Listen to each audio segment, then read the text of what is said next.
All right, welcome to Johnny's Garage. We're back again and again and again. We're like a bad virus. All right. I got myself, I got the big Deathrow on the other side. He's got the scary man watching out behind him.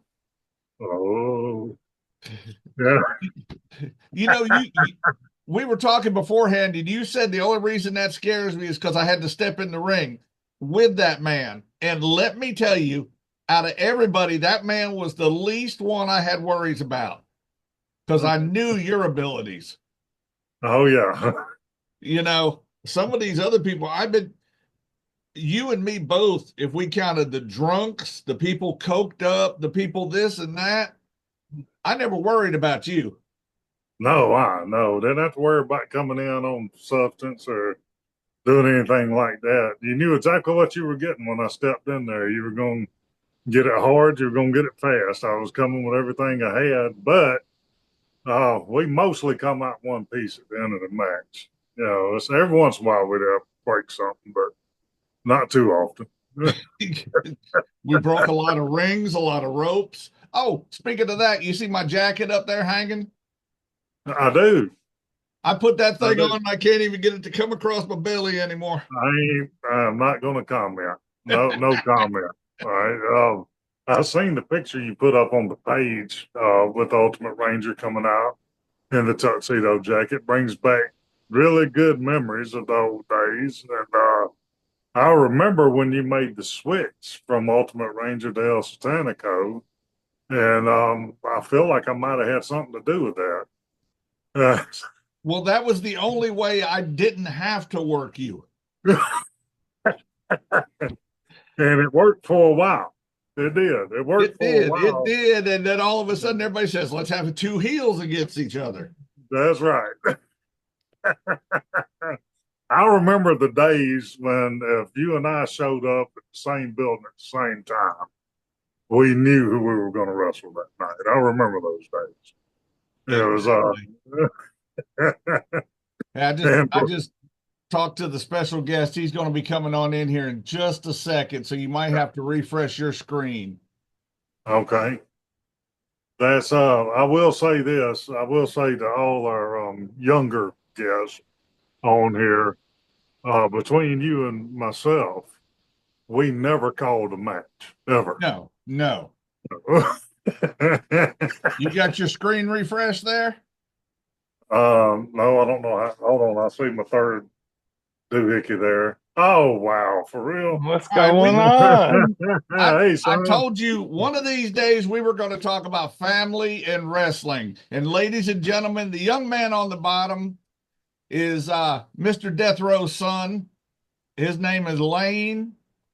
He rode up and down the roads. I remember him in the car seat. I remember him being carried for 20 years with his daddy everywhere.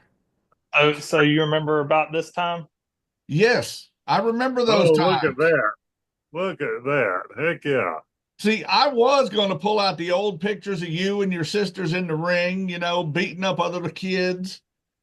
But I said, no, I ain't going to embarrass him, but you brought your own. Oh yeah, I had to come with something. I I, remember one show in particular when Lane was about 6 years old and he was in the ring playing with somebody else's kid. I can't remember who, but that kid was like 9 years old and he is just wiping the floor with Lane because Lane was just playing. And that boy's mama was just laughing and having a good time. And then the kid got too rough and Lane come up and shut him down. And that woman screaming at me, I need to get control of my son.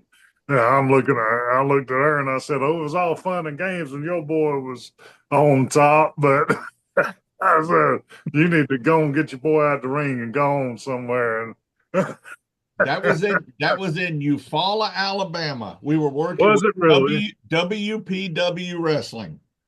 All That was right. the night he did that was the night we took our pictures with me, you, Ogre, and Pete. Oh, okay. That was the yeah, that was the picture nights. What was we called? Um, What was our name, Lane? I forgot. I'm getting old. I got hit too many I'm times. getting old too. Oh, What was Misery that name? Incorporated. yeah, Misery Misery Incorporated. Incorporated. So Misery Inc. And I can't believe it was just a brain flash for a minute because I would have got it back. But Misery Inc. was going strong at that time. Yes, it was. I wonder if that's the night Ogre got thrown in jail. No, No, no. Well, Lane, what's your first memories of being with your daddy on the road?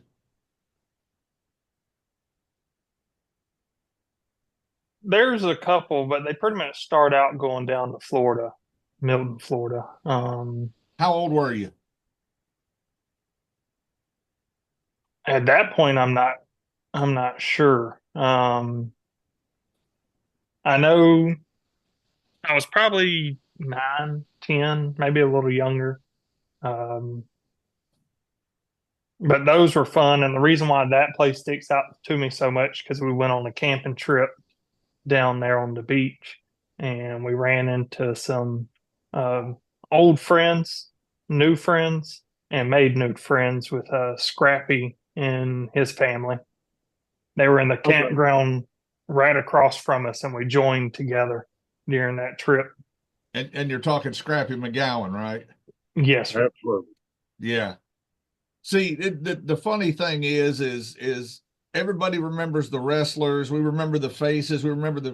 We don't remember what our families had to go through. He's got a good memory. Some don't have good memories. Well, we went down to Panama City for a week, and we were there. Scrappy was there. We ended up combining campsites and camping with Scrappy, and but the show wasn't in Florida. The show was in Columbus, Georgia, and we left Panama City to go to Columbus, Georgia, to do the show. And but the shows that he went to Florida with me, this was before Ultimate, and he never went with me to PWA when we were there. So the shows he's thinking about in Florida were in Chipley with Dandy Jack. Okay. Yeah, Yeah, I knew he never went to PWA because that was always me, you, Tony, and Chris riding there. yeah, we always teamed up to ride, and also it was more of an adult show, and I didn't want the children going to it. Correct. It was in a bar. Yeah. Oh, there's some stories out of that bar we got to tell one day, but those aren't on the family show. Those half hours, yeah. Yes. And I remember a lot of the Columbus shows back when they were in the big garage and at the Great Skate. A lot, a lot of those. Um, we didn't ride too far out with him, but we did go to a lot, especially in the area. Well, see, you rode a lot of places because you might be too young, but Wetumpka, Prattville, I mean, you were all over. I remember helping carry you in your car seat in places. Oh yeah, I was, we were All through definitely. Alabama, you were an inseparable family there. You and your two sisters, and then your third sister coming along. Oh yeah, both, Alabama, Florida, Georgia. I think I went to one or two in Mississippi, um, and then none in Tennessee that I can remember. you did go to a couple of Tennessee shows, but you wouldn't remember them. You were Yeah. small. My number one babysitter for you, especially because she loved you to death, was Bogey's ex-wife, Tina. Uh, I would if I was going to a show, I would call Bogey and ask him if he was going. And he'd go, yeah. So is Tina going to be there? And he'd go, yeah, well, good. I've got a babysitter. Yeah. Well, a good example of that's that firehouse show we did in South Alabama. Down in Called you Midland up City. like 30 minutes before it. The show was supposed to start. And you had an hour and a half ride. That was longer than an hour and a half, dude. I remember very well. He called me at 6 o'clock to be there. And it was a 3 hour ride, 3 hour drive. And I'm telling him, I did not want to come to that show at all. And my good friend and my dear buddy Bogey gets on the phone and goes, this man really needs some help. Is there any way you can make it? And then he puts the man back on the phone, and the man, now I'm sitting there with all four of my kids. We're eating dinner, getting ready to watch a movie. And he said, the words that will make you get in the car and leave. He said, I will make it worth your while. And I said, all right. I said, let me talk back to Bogey. I said, Bogey, is your wife with you? And he said, yes. I said, good. I've got a babysitter. I'm on the way. And, and we get in the car and drive to Midland City. And that is one whole story all in its own. It is. When we And got there. the thing is, to make it worth your while, I think I gave you my pay that night to help pay for your wrestling because he was so damn cheap. Actually, I made him pay me. I did. And you missed out on that part. But I made him pay me. It became a whole thing. And so this is the stuff that Lane and the other kids wouldn't know anything about because this happened in the office. But I went out to wrestle the match, and this guy was so scared of me he couldn't wrestle me. And so he literally jumped out the ring and ran out the building and left me standing there. And honest to God, I did not shoot on him. I didn't do anything to hurt him. Not one thing. I just scared him. And so he runs off. Now I've just uprooted my family and drove for 3 hours to get to this place. And he's told me to make it worth my while. And when he comes through the locker room paying everybody, he gives every wrestler back there $5 each, handing out $5 bills. And he gets to me and hands me $5 and he says, I'm sorry, man, but I pay all my wrestlers the same. And I said, I need to see you in the office. And so I take him to his office and he's sitting behind his desk. The police chief came in there with him. This was the fire chief that I was wrestling against. The police chief comes in there. He was a well-built Black American male, probably about 6'2", good muscles, good-looking guy. And he's standing beside me. And I looked at the man and I told him, I said, look, you can't beat me. And you told me that you would make it worth my while to make this trip. And I just uprooted my family to come here. So you owe me some money. And he said, well, how much do I owe you? And I said, well, to come to Dothan, I normally, for a trip like this, I would get $500. And so you're about $495 short. And he said, I don't have that much money. And he opens the cash box and he pays me every penny that's in the cash box. So it's ended up being somewhere in the neighborhood of $230. And he said, that's all I got. He said, but I want you at the next show. And since he paid me, I said, okay, I'm going to cut a deal with you then. I will come here for $250, but you have to pay me the remainder when I come back to the next show. And they $250 plus the 20 that I'm short. And he agreed to it. And so I left there with that much money and went home. And I came back to the next show, and he had called me and asked me to bring a couple of people with me.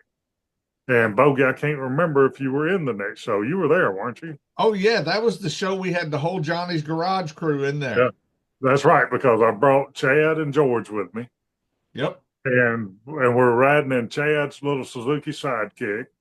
And when we pulled up outside the building, he seen me pull up and he run over and threw the heavyweight belt in my lap And he said, "Here, this is yours. I don't want it anymore." And and I became the champion by default.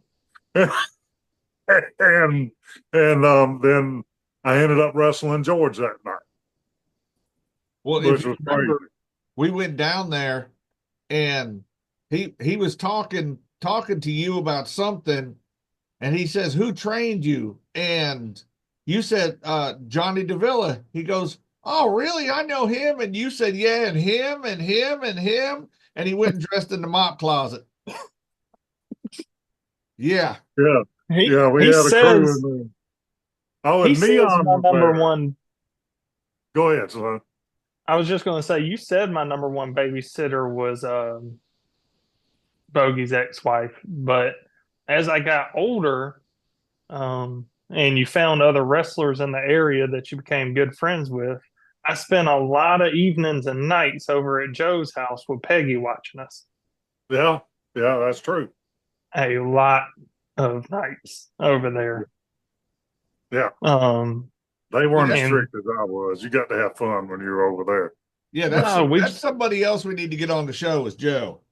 Absolutely, I agree. and his number one tag team partner.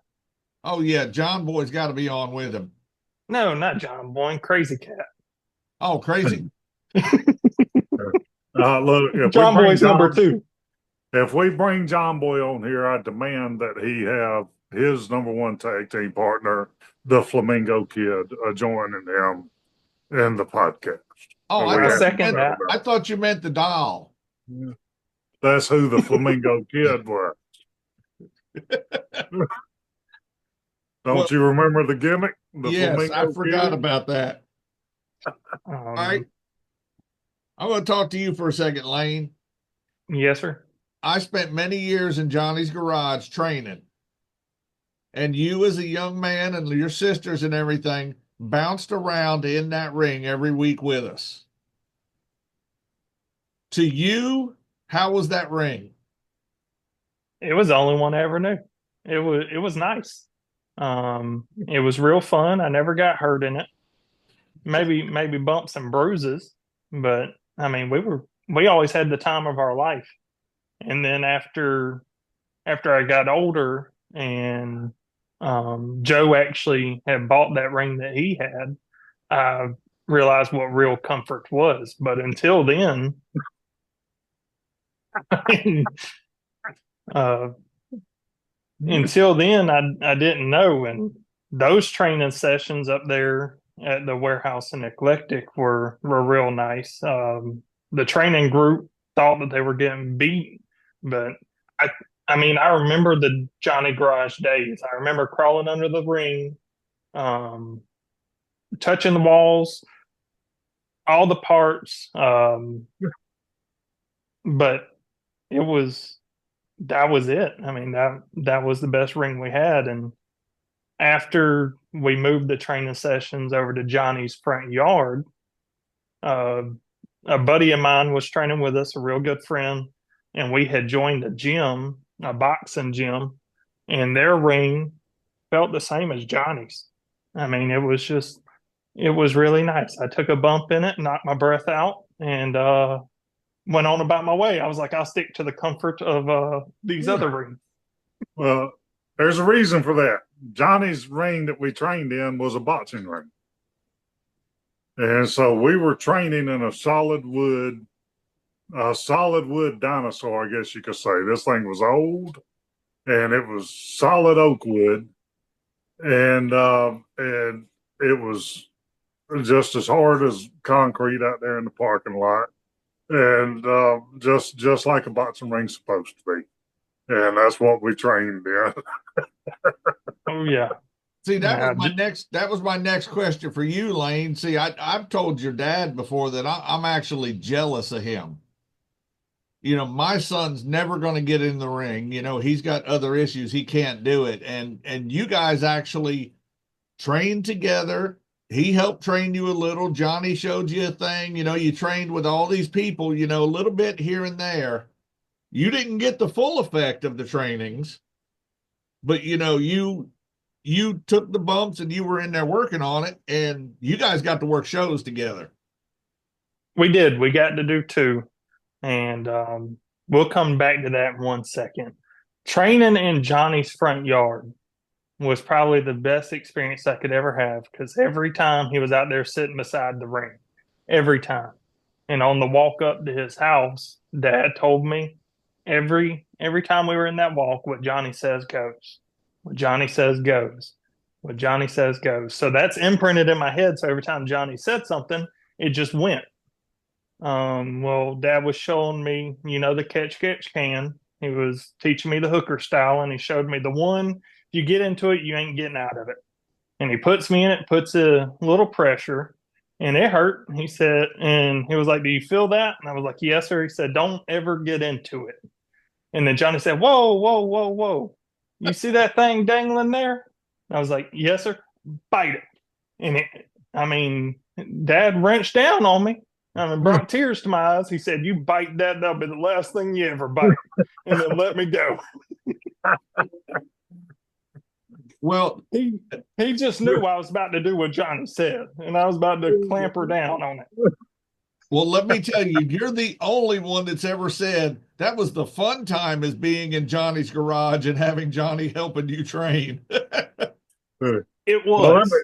when we were training, and so it was me, Blaine, his friend, and Chris Ace on most accounts was there. Lightning Larry And was there a couple of times. who? Lightning Larry, George. Yeah, George would come in and train with us, and so um, really that was the last time Johnny got to actually teach. And so I want to go back on something Bogey said about you not getting fully trained or getting the full deal on training. Bogey, you're wrong, son. I started training Lane when he was old enough for me to grab. Oh, yeah. He spent his whole life having to learn how to go in and out. He had to learn how to work through holds, how to think about the hold, how to not freak out in a hold for his whole life from the time like he was like 2 years old. The time he was big enough for me to grab, I was putting him in compromised situations and making him think his way out of them.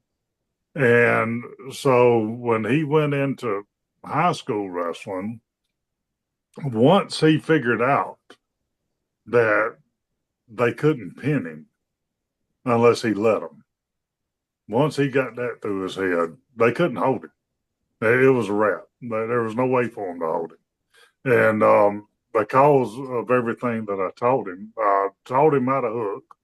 He does know how to hook. He knows the difference, and so from the time he was big enough, I was teaching him all the way up until he was grown. And then we taught him show style and got him out there at Johnny's and taught him show style. And we never finished that up with the show style, but I had my own circumstances that stopped all that. Correct. Yeah. But no, once Johnny, again, we go back to family on that too, because a lot of the family issues came up at that time. actually, at that point, it was not family issues. He just, the best way to put it is he got old. I think that sounds like a challenge. No, that's about the best way to put it. It's I had my heart condition, my heart episode, and that definitely made me allergic to a wrestling ring, and so we weren't able to continue from there. I'm not able to do it like I would like to, so that's why. But like you said, we did get to wrestle 2 matches together. Yeah, And that's a whole thing right there because nobody's going to understand what those matches were. Those were fun. oh, that was a blast. Yeah, it was. And what it was is I'll set up the background and let you take over, Lane, so you could describe your first match. Is Deathrow and a couple other people came up with this idea. They're going to put on some shows that are for the kids. It's at Halloween and a couple other things that they planned. but we weren't going to have characters. We weren't going to have good and bad, really. We were going to do the classic monsters, the Wolfman, Dracula, Frankenstein. So everybody had to pick one. Of course, 17'4" over here, Death Row, he had to be Frankenstein because he's the only one that could fit that one. I did the Mummy. Chris Ace was Dracula. I was a Scarecrow. Who did the Wolfman? Somebody. My buddy Robbie. Okay. Well, George did it the first night. And yeah, then, George did it the first night. George did it the first night, and it almost killed him. and then Robbie took over for George. And so no, but yeah, I'll Was it the first one in a parking lot at a hot dog stand? It was. It was. It was, and it was fun. We had a blast with that. Oh, and it was great because I was wearing the Mummy thing and I couldn't see nothing because I had clearing over my face, and we're trying to wrestle outside in the pitch black dark. With spotlights at eye level around the ring. I'll never forget it. Yeah, I couldn't see either. Nobody could see. No. Who did you wrestle, Lane? Do you remember? It was a tag match. With who? It was Dad with the Wolfman against me and the Mummy. Yeah, so he tagged with you. Oh, man.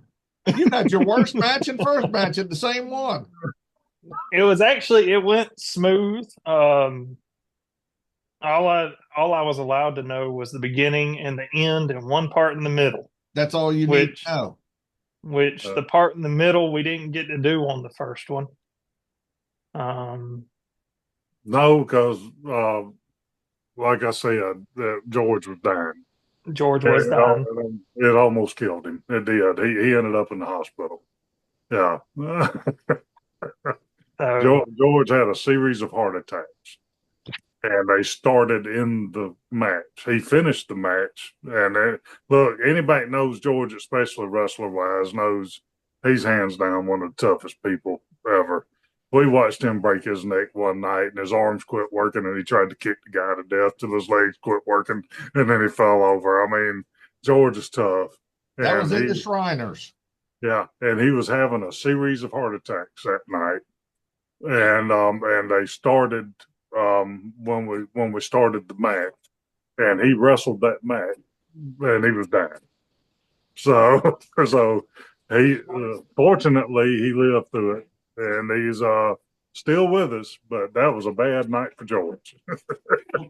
Lane, describe your first match. What did you think? Well, going into it, I thought it was going to be like any other training session because there by the end, I mean, we were just live action except for one move that Dad wanted to work on every time to get me good at. But then the first thing that happened when I stepped in the ring is George hit me, ran over, tagged. Dad got in. And he said, "Now let me show you what this is." And then he hit me, and Did I hit you or chop you? You hit me. Okay. You hit me into the turnbuckles, and then you chopped me. And you said, "Welcome to the family," and took me over. And it was fun. It was more unbelievable than anything. But after that, couldn't see nothing. I just went with the flow, did what I had to do, and when I was told to tag, I tagged. But that night was a blur because my adrenaline was going. I was so excited. I hardly remember any of it, honestly. And sounds like my first match. A lot of people don't remember their first match. The one thing I remember about my first match is the guy made me look like gold. He did everything he could to make me look like gold because I had like 300 people there to see me. Heck yeah. I was lucky. I had Bo LeDuc for my first match. You had an easy I was lucky. And we called these shows the monster shows. And the second show that you worked on, Lane, we always talk about backyard wrestlers being evil. Well, what if we set up a professional wrestling show at a birthday party for a kid in the backyard? Does that count? Yeah, I think we did 2 matches and then all came back in a tag. we did. It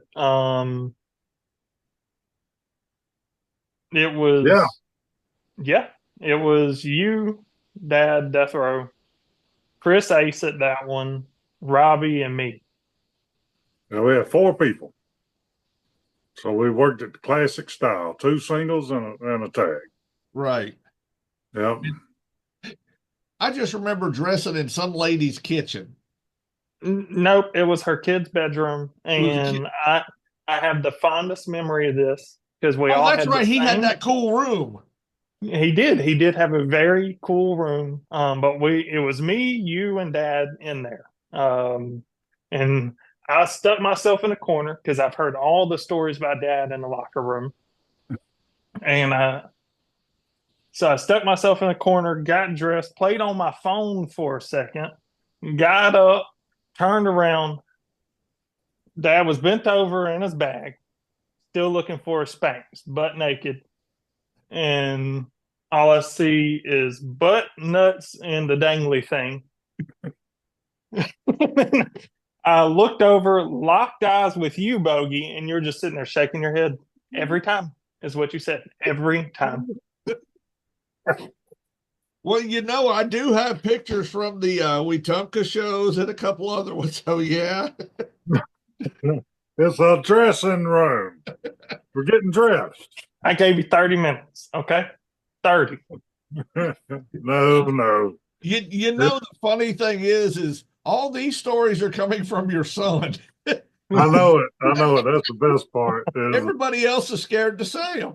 You were saying, do you remember how old you were when you first started watching him wrestle and everything, or going to the shows? But he definitely remembers exactly how old he was the first time he saw me in the locker room.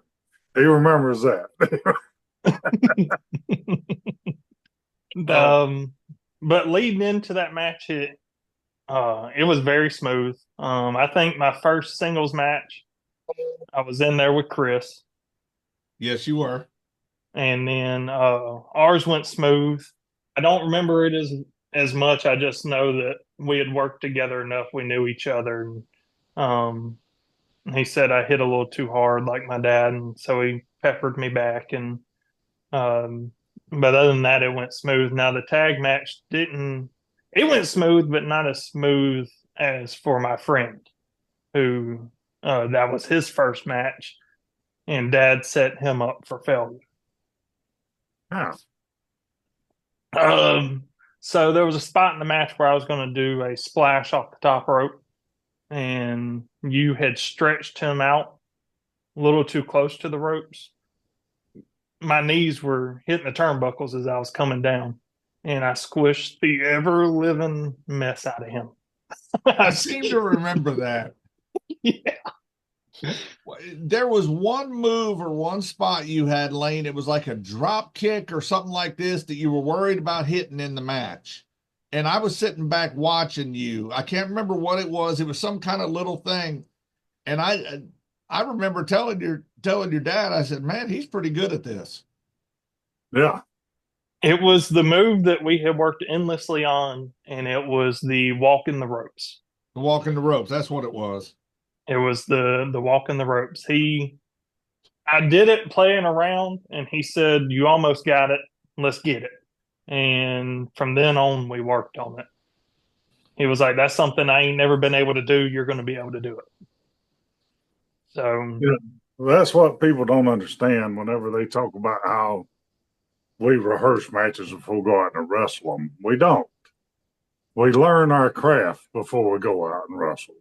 And so there ain't no sitting back rehearsing, or there wasn't. I know that there's a lot of that now in today's age, but back then there wasn't no rehearsal. You didn't rehearse a match. You learned your craft, and then you went out there and wrestled a match. And so that's whenever he's talking about doing something that I would see in the training ring, when I would see something that looked good, that was outstanding, then we would work on it and get it drilled in, and get it to where he could do it, no matter who he was in the ring with, and be able to do those things. Who was the And guy I always seen doing that that made me do it that day? I believe it was Joe Rogan. Was it Joe? Joe Hogan, maybe. Joe Hogan. That's it. Hogan. He, what I say, Rogan? Yeah. Yeah, the wrong sport. Yeah, wrong sport. But Yeah. he did that a lot. Me growing up, I watched him do that a lot. You probably saw And Mike Jackson doing it too. he Yeah. did do it. And I think there was a match the night before we did that training session where I was like, let me just see if I can do it. And it went from there. Well, now I got a question for both of y'all, and both of y'all give the separate answer. Deathrow, as a father watching his son and a family member in a business that you know is rough, tough, and depleting sometimes on the body, mind, and soul. What did you think of your son in the wrestling? Well, I loved his accomplishments for it, but I will promise you that Lane and myself have had this sit down and heart to heart talk about wrestling, and I did not want to see him follow in my footsteps. Wrestling today is not what it was when we were doing it. And so, looking at what wrestling has turned into, especially in the little leagues of wrestling, um, I just didn't want to see him get wrapped up in that. As we were able to make money back in the day. These guys are out there killing themselves and they're not making a dime.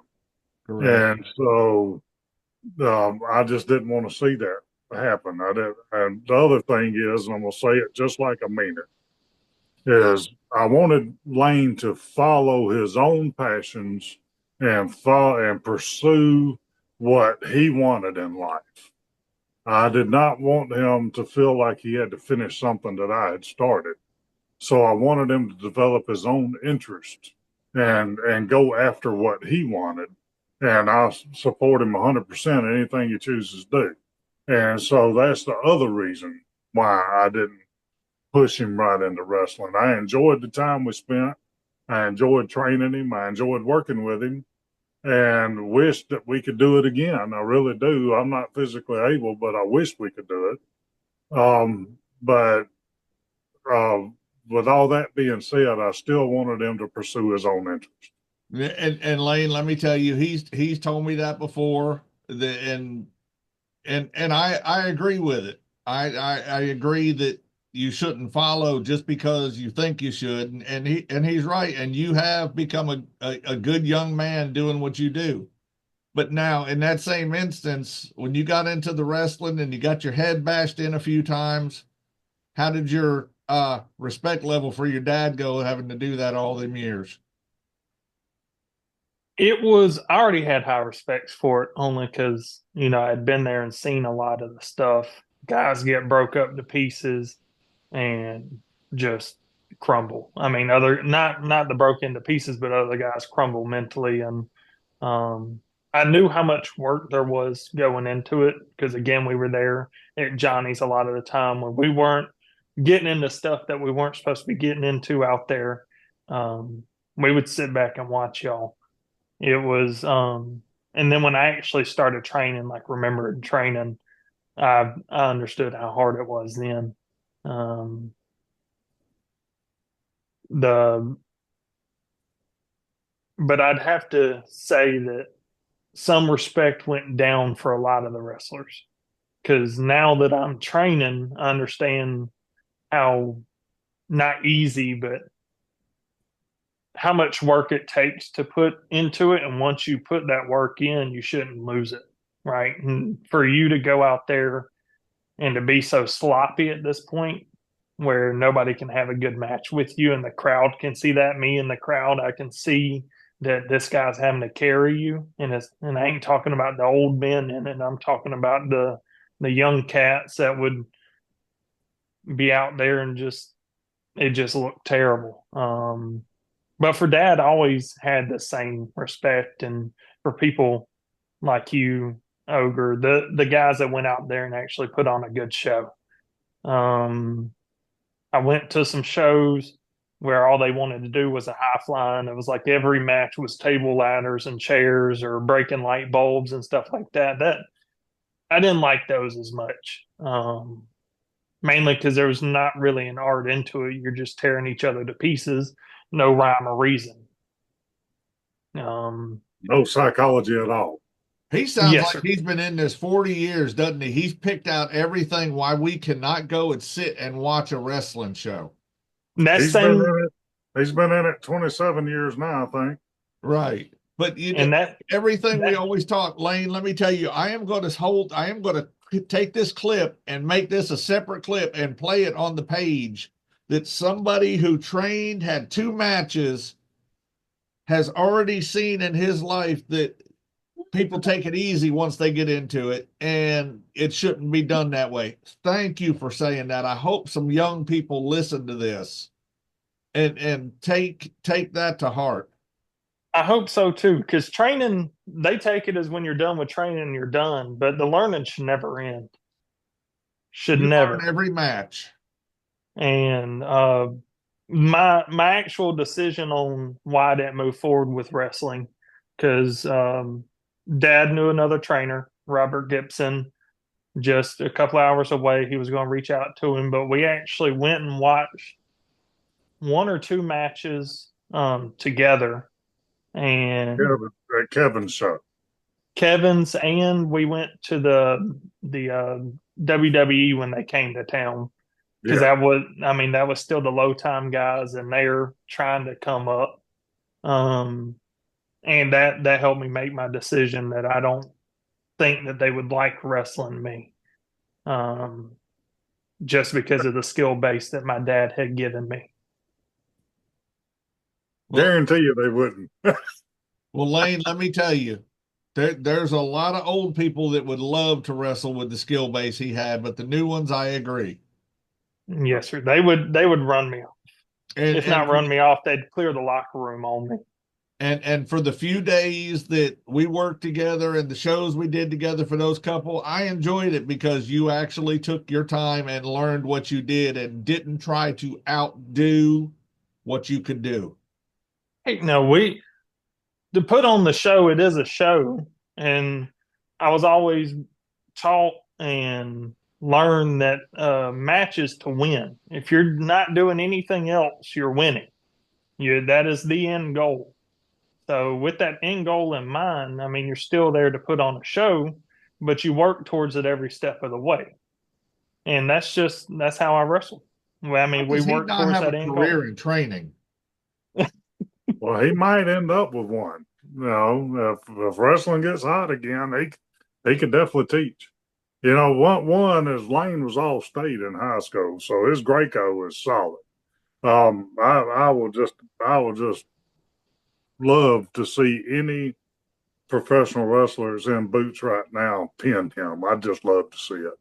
They wouldn't be able to, and and I'm going to tell you now that if wrestling makes a turn and comes back to something that's viable and something that people would like to watch, then yeah, he could probably make a pretty good go of it. He's old enough now that I feel like that he could do some good with it.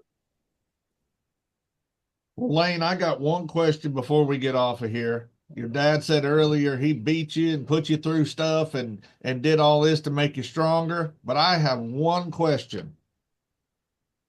You put that picture up behind, you brought your own injustice, so I'm going to have to add to it. Which injustice was worse, your two sisters beating you or your daddy? Oh, definitely my sisters. It was all out of love though, from what they say. Yeah, Yeah. but I seem to remember a flying drop kick off of a couch too to your sister, so I think most of yours was deserved. Oh No, man, that was payback. my favorite flying drop kick was Ogre. Ogre was sitting on the couch picking on Lane, and Lane come running, jumps off the arm of the couch, hits him with a missile right in the temple, and just rocked his world. I laughed so hard because he literally bowled Ogre over, and he couldn't have been any more than 2.5, 3 years old. And he just nailed Ogre right in the temple with that missile drop kick. He And was then the other favorite, do you remember the announcer we used to have with Johnny that we called Nut? He wore glasses. He was tall, thin, dark hair, wore glasses. He announced for us in Wetumpka for quite a few shows over in Wetumpka. And he come to the house one day, and he was picking on Lane, and he kept picking on him. And this is before Provis was born, so Lane was little, you know. And anyway, Nut goes to walk back to his car, and Lane got a daggone folding lawn chair and racked Nut right in the back of the head with it as he was walking to his car.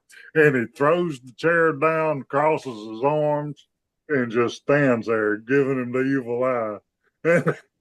And I was so proud and horrified all at the same time.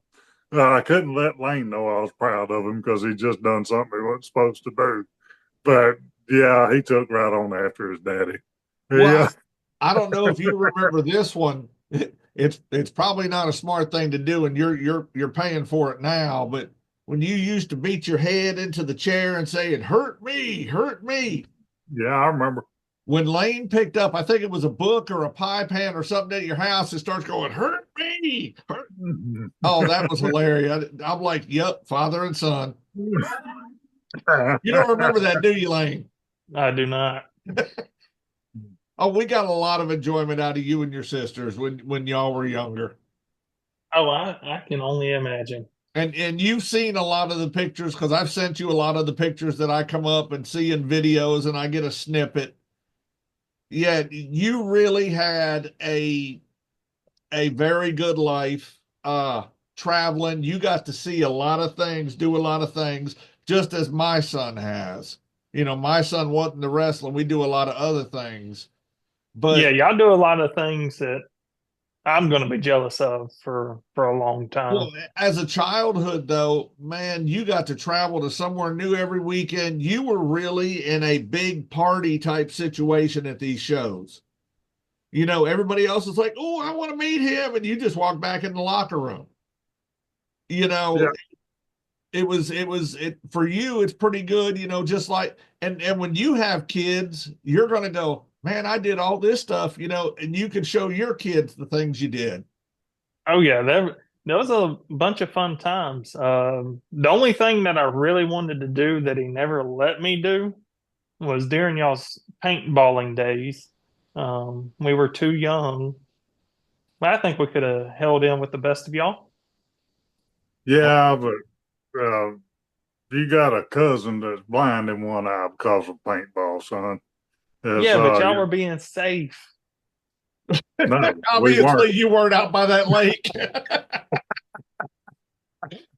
We Yeah, no, we used safety equipment and we did all that, but ours was we really got into some tactical stuff because I remember a time with me and your dad for 30 minutes, everybody else was out of the game.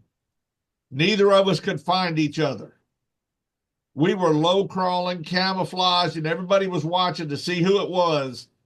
And after 30 minutes, I saw the grass move and I just shot and hit him. yeah, I was crawling across that grass the whole time, but the wind would blow. And when the wind would blow, I would move. Yep. And it's one time the wind started to blow, and I started moving, but it didn't actually blow. And that's when he saw me. And I was coming straight for him. I knew where he was at. I just couldn't get a shot at him. And And I was stuck up in the trees and I couldn't see perfectly down and he couldn't see up perfectly. And yeah, we were just waiting on one of the other ones to make the mistake. And I lucked out, you know. I yeah, just I just heard more of the stories on how Ogre had the invisible force field. Oh, he did. I 100%. matter of fact, uh, we're gonna have to finish this conversation off the air because but what I'm gonna do is say thank you, Lane, for coming on here. Yeah, And son, Death Row, I hope I surprised you a little tonight and gave you you the did. For everybody listening to this, let me explain what's going on. My son is in Dutch Harbor, Alaska, and so I don't get to see him. And so this really was a treat to be able to talk to him and have him, especially on this show, because this has been so near and dear to my heart with the Johnny's Garage, and I'm always preaching about us getting together, seeing each other, and having the reunions and doing everything we're doing. So getting my son on there really was a treat for me, and I do appreciate it. And son, I love you. Love you too. Thank you, Bogey. all right, don't get off of here, Lane. But everybody, once again, thank you for hanging out with Johnny's Garage.